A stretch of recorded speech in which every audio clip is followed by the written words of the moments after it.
Hello everyone, it's so good to have you back. Today, we're diving into a super unique DIY project, turning a medical syringe into a mini welding machine. What makes it so special? With just this tiny, inexpensive item from the pharmacy, combined with some wire and a 12V battery, you can build a tiny welder powerful enough to solder electronic components. It's creative, budget-friendly, and totally unexpected. A genius recycling hack anyone would want to try. Hit subscribe and let's get started.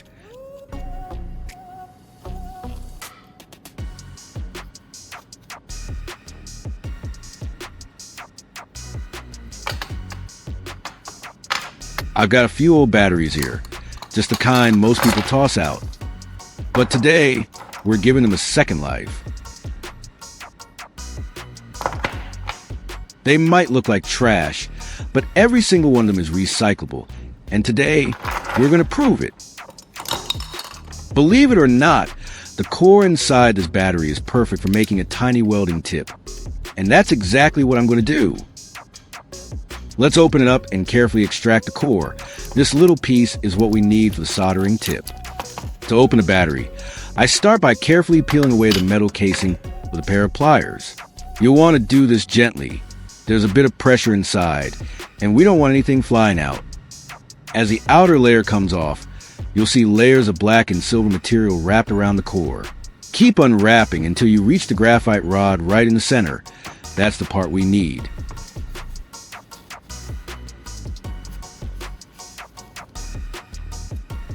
After getting the battery core out, I'm going to shape it to look like a real soldering tip. A bit of sanding and careful grinding will give a sharp, pointed end, just like the tip of a proper soldering iron.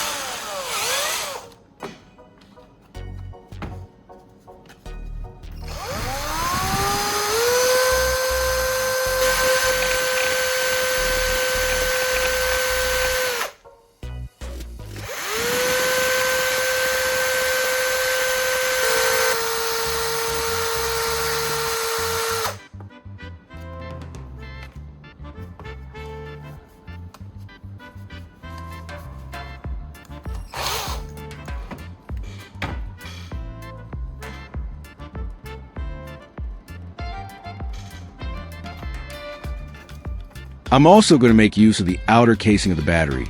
Nothing goes to waste here. With a bit of creativity, even the shell can become a useful part of our mini soldering tool.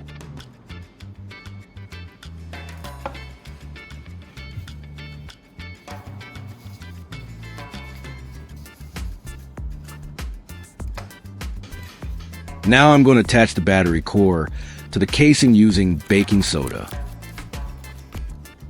Yep, you heard that right.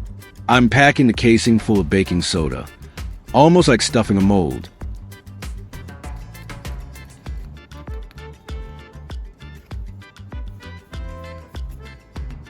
Once it's filled, I gently press the battery core into position. This setup is going to lock solid once we add a bit of glue magic. When combined with a bit of super glue, baking soda acts like instant cement, bonding the parts together firmly in just seconds. As soon as the glue touches the powder, it reacts instantly, hardening into a rock-solid bond in just seconds. Now that the soldering tip is firmly in place, it's time to connect the wires. I'm going to connect one end of the wire directly to the soldering tip.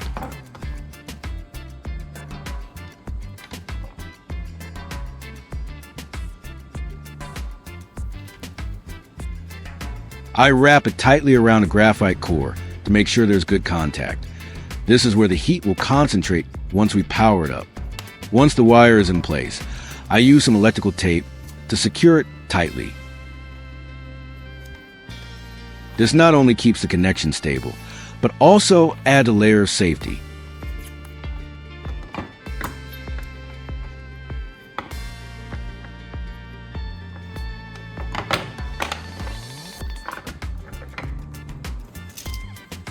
Next, I'm wrapping aluminum foil around the outside of the battery casing.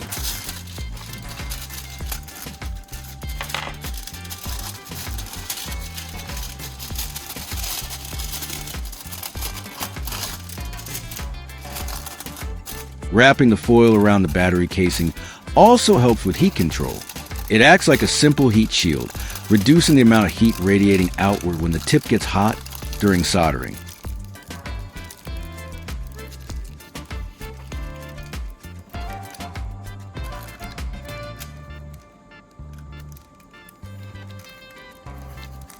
After that, I insert the entire setup into the syringe barrel. It fits snugly and gives the whole tool a clean, compact look, almost like a real soldering iron.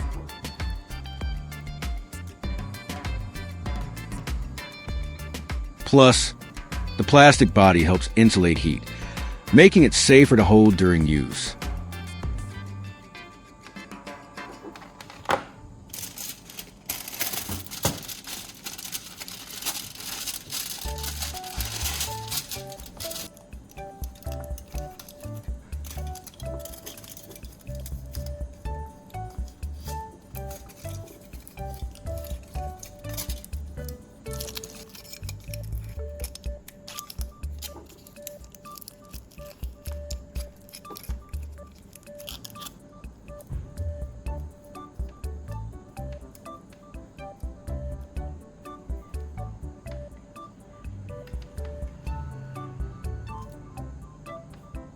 Now I'm cutting a piece of the plastic cap and attaching it to the front of the syringe.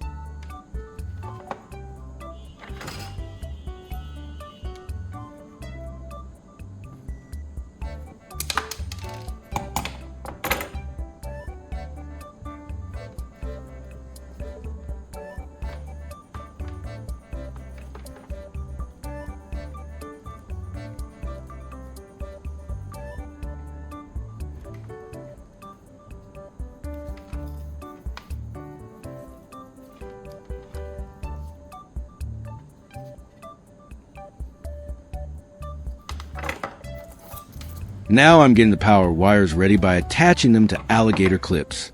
These clips make it super easy to connect and disconnect from the power source without any tools. Just clamp and go. To complete the wiring, I'll attach an alligator clip to the other end. It makes the connection quick, secure, and easy to detach when needed.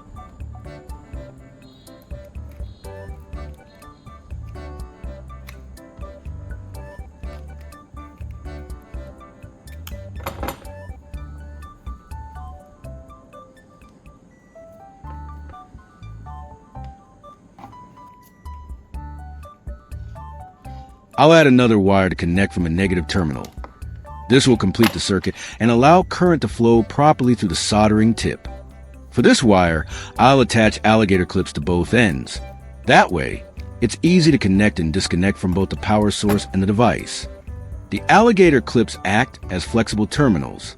They grip tightly onto wires, battery terminals, or metal parts, making it easy to test and adjust connections during prototyping.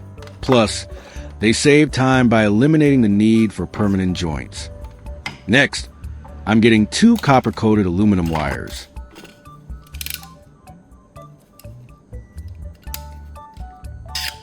Now I'm going to scrape off the copper coating from the ends of the wires.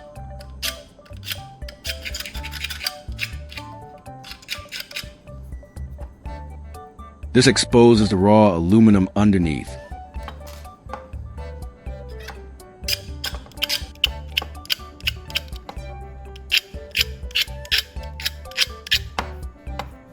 After exposing the aluminum, I twist the wire ends together to make a tight, secure connection.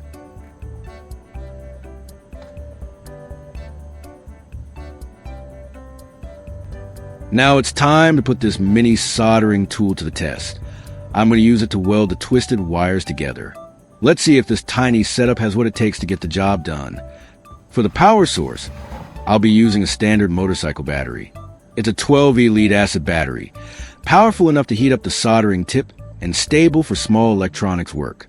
This type of battery is easy to find, rechargeable, and delivers consistent current, which makes it perfect for our DIY soldering project.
And it works. The tip heats up surprisingly fast, and as I press it onto the twisted wires, you can see the solder start to melt and bond them together. It's not as powerful as a professional soldering iron, of course, but for a DIY build made from a syringe and old batteries, it's seriously impressive.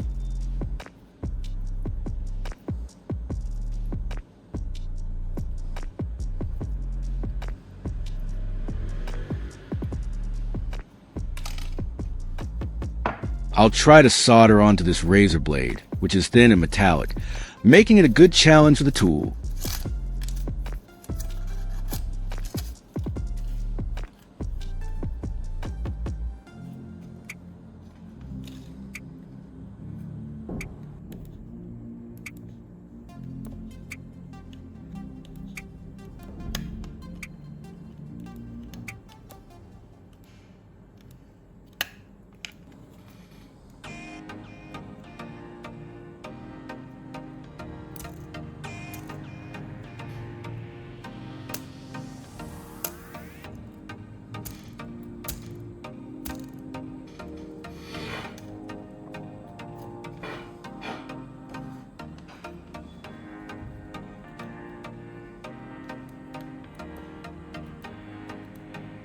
As I bring the soldering tip to the joint, the solder begins to melt and flow smoothly onto the razor blade and the strip wire. The tin spreads evenly, bonding the wire to the metal surface in a single, shiny solder joint. After just a few seconds, it cools and solidifies, creating a strong, clean connection between the wire and the razor blade. After soldering the two razor blades together, the joint feels surprisingly strong. Even when applying pressure or flexing slightly, the blades stay firmly connected without any signs of separation.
The solder has bonded well to the thin metal surfaces, creating a solid bridge between them.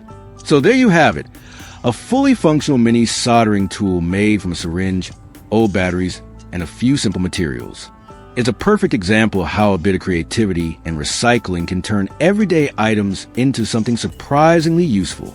If you enjoyed this project, don't forget to give a like, drop a comment, and subscribe for more awesome DIY experiments. See you in the next one.